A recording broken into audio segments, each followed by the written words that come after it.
Tudo bem, Donga? Bom dia. Tudo bem, Rec? Tudo beleza. Tudo tranquilo. Não ficou com vontade de comer churrasco aí? Essa hora da manhã, né? Já falando aí. Mentira, tremor, dá vontade, né? É isso aí.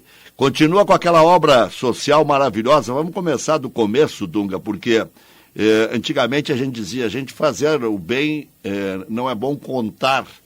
Nesse caso aí, aumentou a miséria, aumentou a tristeza, aumentou o número de pessoas na rua, né?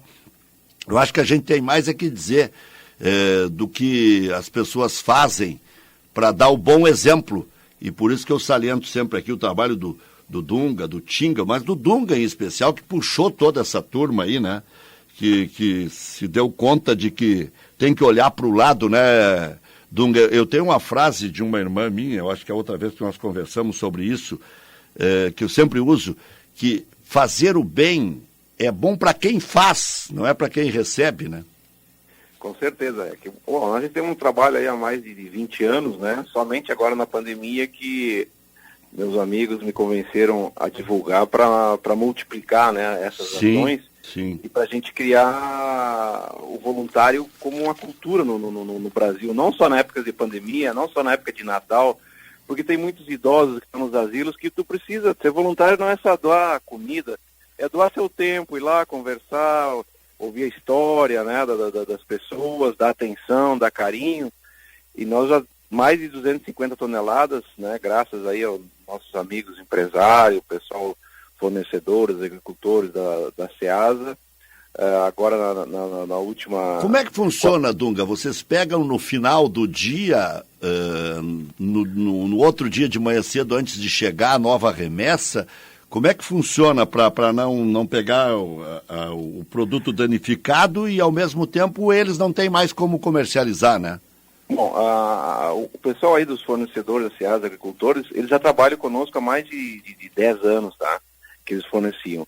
Agora, na pandemia, aumentou a demanda, a gente conversou com eles, então a gente uma vez por mês passa lá, conversa com o pessoal, amanhã nós vamos vir arrecadar aqui, o que tu pode dar? Aí eles nos doam, nós vamos lá, recolhemos todos, vamos num negócio de um amigo meu, colocamos tudo numa tenda, dividimos, olhamos o preço, a quantidade, e ligamos para os nossos amigos, né, que são das instituições, autônomos, todos, e eles vão buscar. Então a gente tem uma lista aí, mais de 80 entidades, né, que vão lá, PAI, SPAM, Emanuel, vovó Luísa, vovó Georgina, Amparo, e por aí vai.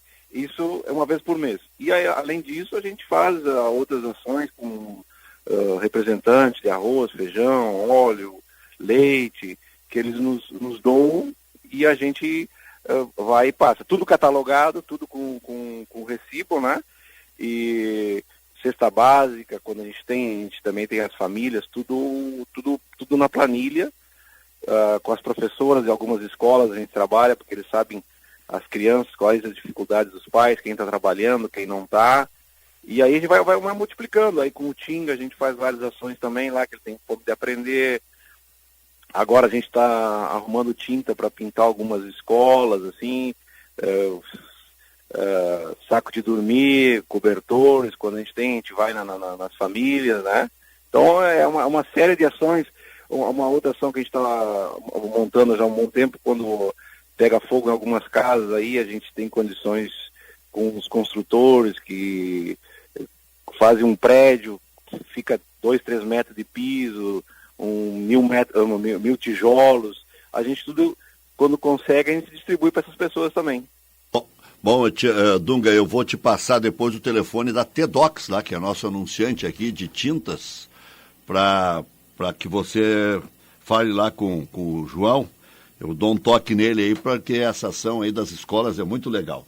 Mas vamos falar de futebol. O Dunga certamente está preocupado, como todo torcedor colorado está preocupado. O Internacional começou falando em técnico com perfil, em remodelar, em revolucionar, e agora o Inter parece meio perdido, não sabe se mantém essa situação de revolucionar ou se muda radicalmente para não correr nenhum risco do pior, né? Porque daqui a pouco é melhor fazer o simples sem elucubrar muito e garantir pelo menos a sobrevivência, chegarem entre os 6 melhores que seja. Só antes do Dunga responder, minha tia vive na Espanha e quero agradecer ao capitão Dunga por tudo que ele fez pelos velhinhos. Pena que nunca consegui agradecer a ele pessoalmente. Ricardo Abreu, de Porto Alegre. Mas a pergunta aí, Dunga. Eu acho que o futebol brasileiro, mais o Rio Grande do Sul aqui, mas no Brasil em geral, né? Nós temos com esse negócio que é moderno agora. Que eu não vejo muita coisa de moderno, tá? Nós já fazíamos isso no futebol brasileiro. Só que nós queremos jogar todo mundo igual o Manchester City, igual o Barcelona, igual o Bayern.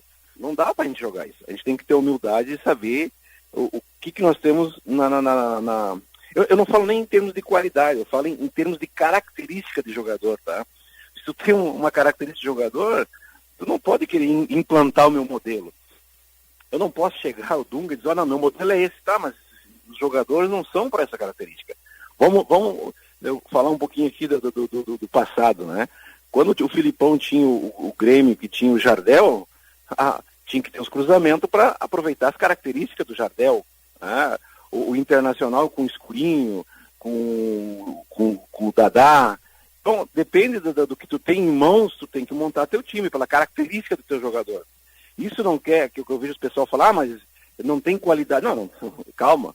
Não é qualidade para fazer um tipo de jogo. Agora, ele tem qualidade para fazer outro tipo de jogo, né? E a gente aí vem com esse negócio de o atacante tem que marcar. Pô, mas eu pensei que o atacante tinha que fazer gol. Lógico que ele tem que participar do jogo. Mas o goleiro tem que sair jogando, o zagueiro... Não, lógico que ele tem que sair jogando quando der. Isso o Tafarel já fazia lá atrás, Manga já fazia... Mas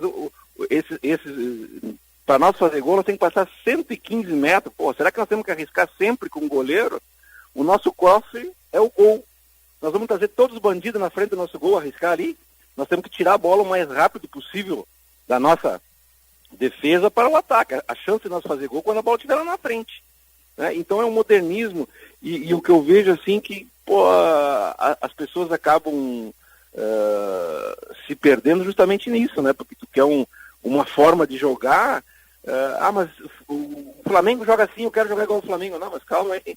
O Flamengo levou 3 anos para montar um time, né? Trazendo jogadores com característica, comprou 5, 6 jogadores, mas não comprou 5, 6 jogadores para plantel. Ele comprou 5 jogadores para titular. Vamos lá. Pegou o Rafinha, pegou o Felipe Luiz, pegou o Espanhol na zaga, trouxe o Bruno Henrique, trouxe o Gabigol, trouxe o outro volante, porra. Aí lógico, né? Agora a gente quer com o mesmo plantel de 3, 4 anos acostumado com uma forma de jogar, nós queremos implantar uma outra mentalidade. E outra coisa que que eu fico assim impressionado, né, que o pessoal fala, não, as coisas radicais não dá certo. Bom, aí no futebol nós queremos fazer uma mudança radical da noite pro dia, que é um esporte praticado com os pés, que depende do ser humano, depende do campo, depende da bola, depende de uma série de fatores, e a gente quer fazer da noite pro dia ser radical, né? Então aí fica muito complicado, né? Dunga, você ainda aspira a ser técnico do Internacional ou ser técnico de futebol? Ou tá mais ou menos tipo a música, deixa a vida me levar, vida leva eu. Como é que é o teu dia a dia? Porque vira e mexe especula. Até agora vários aqui, Dunga no Grêmio, Dunga no Inter, aqui uma enxurrada de recados aqui que você não faz ideia. Aliás, nós recebemos mais de 1000 mensagens por manhã aqui, né? Então a gente não consegue entregar nem um terço. Mas como é que é o teu dia a dia, Dunga? O futebol tá na minha veia, né? Eu gosto de futebol, né? Só que eu não coloco assim como uma coisa de desespero, né? Eu respeito a opinião de cada um, a forma de cada um agir. Mas nós conversamos de futebol com vários treinadores, ex-jogadores, com o Tinga, a gente fala o dia todo de futebol, troca ideia, né? Agora, não dá para pegar um clube de qualquer forma, de qualquer jeito, né? Aí voltamos ao modernismo, né? Nós, jogadores de futebol, jogamos 25, 30 anos e nós somos obrigados a fazer um curso para ser treinador. Aí os caras vão lá fazer um curso de um mês e eles podem ser diretores de futebol, eles podem ser auxiliar, eles podem várias funções. E aí, veja bem, eu coloco aqui para a gente discutir, para a gente ter opiniões, né? Aí eu assume um presidente de um clube, ele não teve nunca um CNPJ no nome dele. O que quer dizer que não tem um CNPJ? Ele nunca tocou uma empresa, nunca teve 20 funcionários, 30 funcionários. Aí ele vai ter que tocar 30 jogadores, mais 80, 100 funcionários, 200 funcionários. Aí tem a questão da torcida que é imensa. E o treinador vai discutir futebol com quem? Com quem que eu vou falar com futebol? É mais ou menos assim, eu entrar no hospital lá agora, eu gosto de medicina e vou discutir com um médico que já operou 1000 pessoas. Qual é a minha experiência para mim tocar essa ideia? Ah, mas eu gosto de medicina. Não, tudo bem, eu gosto de medicina, mas não me dá ninguém para me operar, tá? Então, com quem o treinador vai ter esse diálogo? Com quem o treinador vai trocar? Lógico que o treinador tem que ser responsável, passar para o presidente, para o diretor, o que ele pensa, por que ele está escalando certo jogador, por que ele está colocando. Mas o que eu me refiro é que eles cobram uma coisa absurda para nós que vivemos a vida toda no futebol, e aí tu se depara com quem tu vai discutir. Né? Lógico que tem pessoas capacitadas que não foram diretamente no futebol, mas se prepararam, viveram a vida toda, mesmo tendo outras profissões dentro do futebol, e aí tem como você discutir, né? Mas a questão de que todo mundo quer mudar agora com esse futebol do tic-tac, o goleiro sair jogando, aí é outras perguntas que a gente faz, né? Que a gente continga, né? Mas o Neuer, nós temos 30 Neuer para jogar no futebol brasileiro? Nós temos, vamos falar do zagueiro mais antigo, nós temos um Adilson, um Mauro Galvão, um Oberdan, um Figueroa, um Marinho Chagas, um Marinho Pérez, para nós. Não tem, todos os times não tem jogadores para sair jogando. Agora, tem bons zagueiros, que não tem essa característica de sair jogando, mas são bons marcadores, são bons cabeceadores, né? Então, tu tem que ajustar a máquina. Bom, Dunga, tem uma pergunta aqui do Lucas Garski e eu quero deixar engatilhado uma outra, se o Dunga aceitaria, por exemplo, se convidado fosse, com alguma estabilidade e tendo autonomia, porque a gente conhece o Dunga não, como ele disse, ele não pega qualquer prato pronto, e não tem desespero de ter que assumir um time amanhã só para dizer que está na ativa, né? O Dunga treinou 2 vezes a seleção brasileira, então tem experiência para dar e vender. E porque alguns viram e mexem e dizem, mas o Dunga não é técnico. Eu vou te dizer uma coisa, né? Mas isso aí é mau humor intrínseco das pessoas. E eu quero perguntar para o Dunga se ele aceitaria ser coordenador técnico, diretor. O Dunga falou uma coisa interessante aí há pouco. O técnico às vezes não tem com quem dialogar, não tem com quem dividir as suas agonias, as suas agruras, as suas dificuldades, enfim, debater o que realmente precisa, as características dos jogadores, enfim. Mas fica para depois. Lucas Garski. Bom dia, Dunga. Aqui é o Lucas Garski. Prazer estar falando contigo. Bom dia. Dunga, tu foi um volante, campeão pela seleção brasileira, por onde passou, e o Inter hoje tem 3 jogadores para essa função. Rodrigo Lindoso, Rodrigo Dourado e o Johnny surgindo. O Inter está bem servido porque o Ramírez questionava, né, que precisava trazer mais um volante para essa função. E o Dourado é o atual capitão do Inter, né? E muito se questiona, falta liderança dentro do campo? Bom, eu acho que esse é um bom argumento que tu trouxeste aqui agora, né? O Internacional foi o maior revelador de volante do Brasil nas últimas décadas, tá? E aí, nos últimos 10 anos anteriores. Nos últimos 3 anos, os últimos 5 anos, o Inter foi o maior comprador de volantes. Aonde está a nossa base? Aonde está a nossa estrutura? Né? Que era formadora? Pô, Inter e Grêmio, é impossível que a gente não consiga captar jogadores aqui nos bairros, nas vilas, no interior. Aí nós trouxemos jogador de fora do estado. Também tem jogadores lá de fora do estado. Mas é outra cultura, outro biotipo, outra mentalidade. Tu vai trazer 2, 3 que sejam acima da média, mas tu vai trazer o cara lá do Nordeste com 45 graus, 40 graus, para se adaptar no futebol. Tu pode trazer 1, 2, que é um fenômeno, mas, porra, é essa estrutura que nós temos que mudar aqui no Rio Grande do Sul. Não adianta o menino do bairro ir lá dentro do Inter fazer teste. Só ele chegar e ele ver o estádio, você se apavora. Então tem que sair, a dupla Grenal tem que sair, ir lá no bairro e ver o menino jogando aonde ele tem confiança, onde ele tem estabilidade, onde o emocional dele é bom. Tu viu que ele é bom? Bom, agora eu vou trazer ele, vou adaptar ele lá, ele sabe jogar. Eu vou adaptar a cultura dele, vou adaptar a personalidade dele lá dentro do meu clube. Eu acho assim também que essa questão, né, de você dizer que se tem ou não tem. Não, nós temos que ver o que nós temos aqui. Não adianta eu sonhar com o Guardiola, sonhar com o Iniesta, sonhar com o Xavi. Não, eu tenho esse jogador, eu tenho que dar confiança para ele. Eu não tenho que dar, porque o futebol também tem a questão emocional, que todo mundo fala em psicólogo, mas se eu fico falando o tempo todo pro jogador, não me serve, eu quero outro jogador, não me serve, eu quero outro jogador, não, eu preciso disso, eu preciso daquilo, não. Isso são coisas que tem que se discutir interna. Tu tem que dar confiança para aqueles jogadores que tu tá ali, né? É outra coisa no futebol brasileiro, que o cara fala, vou vender fulano, não vou vender, não. A gente sabe que futebol depende de vários fatores. Tu não vende ninguém, até chegar a proposta. A hora que chegou a proposta, tu vende. Se tu quiser vender, se não quiser, tu não vende.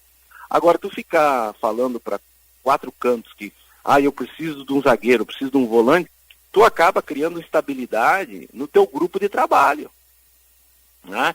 Então, também tem a questão do que não adianta o jogador ter uma característica e que tu queiras que ele faça outro papel dentro de campo. Não vai fazer. Tu tem que tirar. Por isso que eu torno a repetir, hein? Os treinadores brasileiros são muito capacitados, porque eles tiram o melhor do que eles têm em mãos, tá? Olha o Abel ano passado aí, hein? Todo mundo falando, o Abel tá ultrapassado, não sei o quê. Aí o argentino dizia que não tinha plantel, que não tinha jogador na base. O Abel veio, teve plantel, fez jogadores na base, tanto é que o Praxedes agora deu um alievo grande na parte financeira do Inter. O Abel, que foi graças ao Abel. Dunga, e a outra pergunta que eu deixei engatilhada aí de coordenação técnica, e outra coisa, né? Cá entre nós, o Internacional com Miguel Ángel Ramírez era uma festa para o adversário, né? O Internacional não marcava. Quando o adversário recuperava a bola, era risco iminente de gol, né? Teve um jogo que eu sempre cito como exemplo, de Aimoré Internacional, que o Inter fez 6-1, mas o jogo era para ser 6-4, porque o Lomba fez 3 defesas com os pés no mano a mano com o atacante do Aimoré. Mas vamos pular essa parte aí. Mas diretor técnico, Dunga, te serve não? É uma boa opção, né?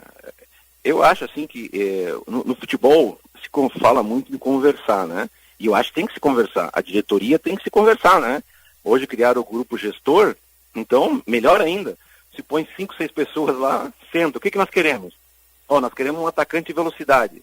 Mas surgiu uma oferta de um goleiro. Não, mas nós não queremos goleiro. Nós não queremos goleiro. Nos últimos 10 anos o Internacional era assim, né? Não, mas compramos porque era um bom negócio. Mas um bom negócio. Bom negócio é eu trazer o jogador que eu necessito. Não adianta eu trazer... aí nos últimos 5, 6 anos, o Internacional mandou 30 jogadores embora. Né? É impossível isso num clube. A gente fala que o clube não tem dinheiro. Que o clube não tem... E tu contrata 30... Não pode contratar 30, tem que contratar um. Eu preciso de um jogador de velocidade. Então, tu tem que ter o centro de tecnologia, de pesquisa, de informática que tem o clube. Tu tem que me pesquisar um jogador nessa posição de velocidade. Agora, não adianta tu me pesquisar o cara com 34 anos. Esse aí todo mundo conhece. O cara com 35 anos, esse todo mundo sabe. Joga na seleção do Paraguai, do Peru, da Argentina. Aí eu não preciso do centro de tecnologia de informação, né? Eu preciso de um centro esse que pesquise, que sai a campo e vê um jogador que eu tenho essa característica. E a outra coisa que tem que conversar esse centro de gestão aí dos clubes é dizer assim, nós vamos trazer um treinador, tá? Mas ele se adapta aos nossos jogadores que nós temos, a característica, não falo nem qualidade, não falo, não, a característica do nosso jogador, não. Tu tem 30 jogadores com algumas características, aí tu traz um treinador que ele pensa diferente de 15 jogadores do teu plantel. Não vai dar certo, essa ruptura não vai dar, tem que ser gradativamente tu fazer essa mudança, né? E a respeito que tu falaste ali, que eu não gosto muito de falar da minha pessoa, né? Os caras falam, Dunga não foi treinador. Mas, pô, eu fui na seleção, fui campeão da Copa América, campeão das Copas de Confederação, tive um aproveitamento acima, foi um dos treinadores que mais, dos 4, 5 que mais tem partida pela seleção brasileira. Cheguei no Internacional, ganhei o primeiro turno, segundo turno, estávamos em quinto, essa é uma correção que eu quero fazer, nós estávamos em quinto no Campeonato Brasileiro, aonde foi vendido o Fred e o Moleto, desestruturou o nosso time, que eram 2 jogadores fundamentais, né? E aí tiraram em quinto, mas salvaram o Inter na última rodada que o Dunga colocou, não, estava em quinto quando eu saí. Só que aí eu torno a te repetir, né? Tu tira 2 pilastras do teu time, um que dava sustentação na defesa, e outro que dava movimentação para o time e preenchia os espaços, né? E aí, como é que tu vai trazer um outro jogador nessas características? E se tu não traz esse jogador, como é que vai montar o teu time? É isso que eu falo, é que nem o Internacional com o Nacional tinha uma estrutura, tá? Protegia o Cuesta, dava condições para a qualidade do Cuesta jogar, aí no momento que tu tira a proteção do Cuesta, a qualidade dele fica exposta, fica em dificuldade. Isso que ninguém fala de futebol. Hoje, a gente conversa muito com o time aqui, com essa pandemia, todos nós engordamos, tá? Porque é muito número, né? 4-3-3, 5-3-3, 4-2-1, né? Mas a gente não fala em futebol, a gente não fala em drible, a gente não fala em cruzamento, a gente não fala em chute a gol, né? E aí eu fico assim, ó, impressionado quando eu vejo o pessoal falando, não, porque agora os laterais vão jogar por dentro, vão armar. Não, espera aí. O Leandro jogava por dentro e armava, o Júnior jogava por dentro e armava, o Leonardo jogava por dentro e armava. Agora, um lateral que não sabe cruzar, como é que tu vai fazer ele armar o jogo? Isso que tem que ser discutido no futebol. Isso que tem que ser... Não, mas a minha forma de jogar é o lateral por dentro. Mas se eu tenho um lateral que não sabe cruzar, como é que ele vai armar por dentro? Como é que eu vou botar ele aonde tem o maior número de pessoas, que é o meio de campo? Não, deixa ele pela lateral, porque ele tem força, ele tem velocidade, ele pode ganhar uma jogada em velocidade, em força, vai chegar no fundo. Mas nós trouxemos um cabeceador. Tudo bem, mas tu trouxe um cabeceador, mas tu não cruza a bola na área. Tu só quer o jogo de aproximação. E aí, quando eu vejo o pessoal falar aí, que eu fico impressionado, né? Como é que eles falam? Jogo de posição, jogo disso. O velho Abílio já fazia, meu filho. É triangulação. Tu tem o triângulo, que acontece? Tu tem sempre 2 opções para o passe. Um vai em profundidade, o outro vem em contra a bola. Mas eu não vejo o pessoal discutir desse tipo de coisa, de movimento de futebol. Nós só falamos em números. É só números, é a coisa mais linda o número, né? E aí outra coisa assim que é impressionante, né? Os caras falam assim, nós não temos tempo para treinar, tem muitos jogos, não sei o quê. Aí os caras falam, não, meu treinador trocou de esquema no jogo, começou com um esquema assim, trocou agora. É 2 minutos de jogo, como é que o cara trocou o esquema? Nem todo mundo tocou na bola ainda. Então nós temos que falar mais em futebol e menos em número.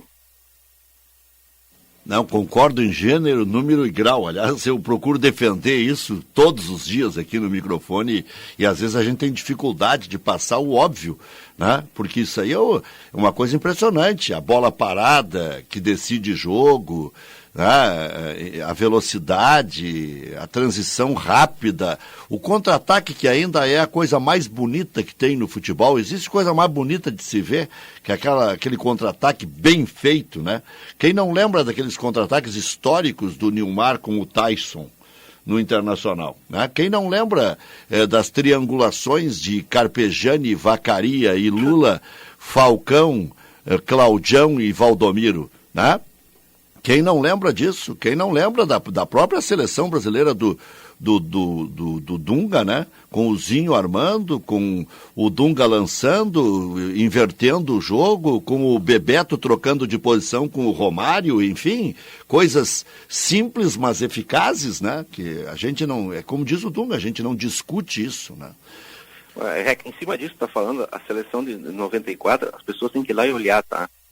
O que os caras falam hoje? Tem que ter profundidade. E a profundidade o que era? Era o Romário que puxava e o Bebeto que vinha jogar atrás das linhas, né? Vamos falar em coisas modernas. Atrás das linhas, antes era atrás dos volantes, mas atrás das linhas. Rodava atrás das linhas. O Zinho vinha armar da ponta para o meio, atrás das linhas. O passe meu do Mauro Silva, do Branco, era em diagonal, né? Fazer o velho facão pro Zinho, pro Bebeto, pro Romário. As viradas de jogo, né? Hoje, para te virar o jogo de uma lateral para outra, leva 5 minutos. E se tu levar 5 minutos, a defesa da outra se fecha, né? Então tu tem que fazer em velocidade. Em velocidade, tem 2 formas de velocidade, tá? Uma com o homem ser rápido e outra com o passe ser longo. Tá? Então tem que ser esse passe longo. E tu não pode jogar dentro de um jogo sempre da mesma forma. Às vezes tu pode marcar lá, pressionar o adversário lá, marcar a linha alta, né? E às vezes tu tem que tirar o espaço, trazer o adversário pro teu campo para criar espaço para te contra-atacar. Porque daí tu tem jogadores rápidos. E aí voltamos às características, Rec. Como é que eu vou jogar no campo do adversário, em cima do adversário, se meus jogadores são rápidos? Quando o meu jogador é rápido, não é uma característica dele a técnica do espaço reduzido. Ele precisa de espaço. Então tu tem que mesclar isso, né? Tu não pode jogar sempre da mesma forma, porque senão tu acaba complicando. Mais tecnicamente, assim, tu tirar o Patrick da esquerda para a direita, fica complicado, porque ele não é adaptado a jogar. Qual é a característica dele do lado esquerdo? Ele protege bem a bola. De um lado ele está protegido pela linha de fundo, do outro lado ele consegue proteger com o corpo e tem a vantagem individual, tem a vantagem pessoal. Tu põe ele pro lado direito, ele já não tem a linha como proteção, né? E o corpo e a linha e a linha ficam pro lado de fora e ele fica exposto a bola pro lado de dentro, aonde o adversário que vai marcar. Aí tu tira uma das melhores características dele, que é a jogada de força de 1 contra 1. Dunga, bom dia, tudo bem? Aqui é o Jean.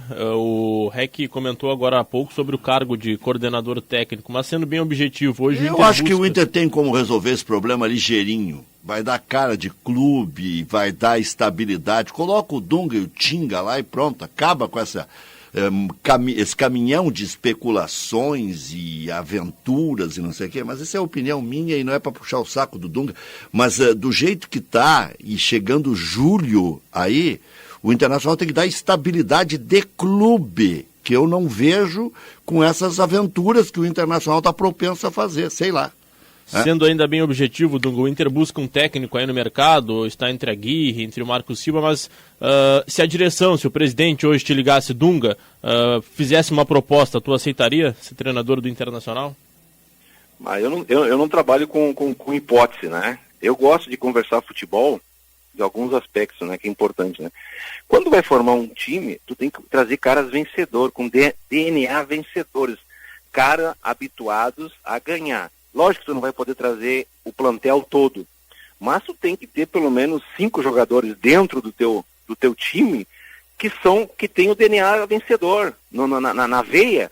Tu tem que montar uma estrutura de um clube com gente habituada a vencer, a sob pressão, que não se contenta. Tu não vai ganhar sempre, né? E tu não pode ficar se contentar com isso, né? Tu tem que ter esse espírito, essa cobrança interna de gente. Por que o D'Alessandro foi capitão, líder no Inter? Porque ele não se indignava com os resultados, né? Ele queria vencer.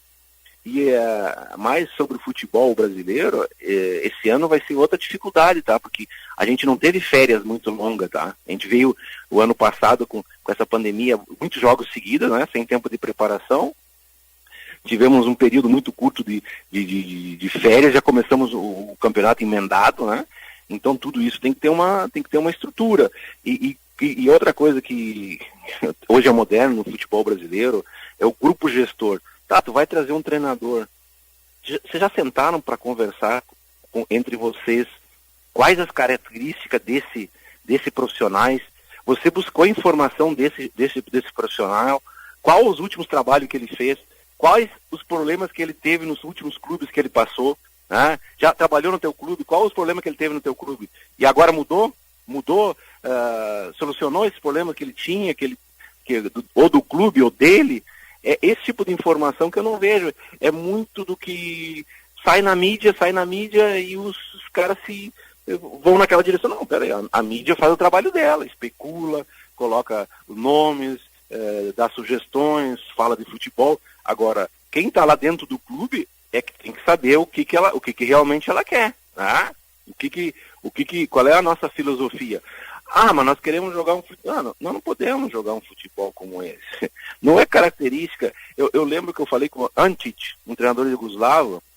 O futebol gaúcho, ele gosta de um tipo de jogador, um tipo de característica. Nós gostamos de um jogador competitivo, nós gostamos de movimentação, nós gostamos de marcação, nós gostamos de contra-ataque, de bons tecnicamente. O futebol carioca gosta do jogador que dribla mais, que é mais técnico, mais característico, né? O futebol gaúcho, mesmo o cara não sendo tão técnico, mas ele se entregar de corpo e alma, o torcedor gosta. Né? O Minas tem um tipo de futebol. Então a gente não pode querer trazer o futebol do Barcelona para dentro do Inter. Né? Porque o Barcelona, o Manchester City, todo mundo hoje tenta copiar o Guardiola. Não dá para copiar o Guardiola. Não dá, porque os jogadores que o Guardiola tem são diferentes do nosso. Mas a filosofia dele é boa. Claro que é boa. Agora, ela vai servir dentro do que eu tenho à disposição, do material humano que eu tenho para fazer esse tipo de jogo? Essa que é a pergunta que tem que se fazer. Muito bom. E tudo tem que começar na base, né, Dunga? Se quiser mudar o estilo, começa a mudar lá nos 13, 14 anos, investe em bons técnicos também para a base, mas isso dá para a gente conversar mais umas 8 horas, né? E é sempre bom ouvi-lo, Dunga. Um grande abraço, já te passei aquele contato que eu prometi no ar aí do João lá da TEDx, tá no teu celular aí. Falou, obrigado, Rec. Então tá, um grande abraço, disponha da gente aqui sempre. Tá bom, um grande abraço aí pra vocês, bom trabalho.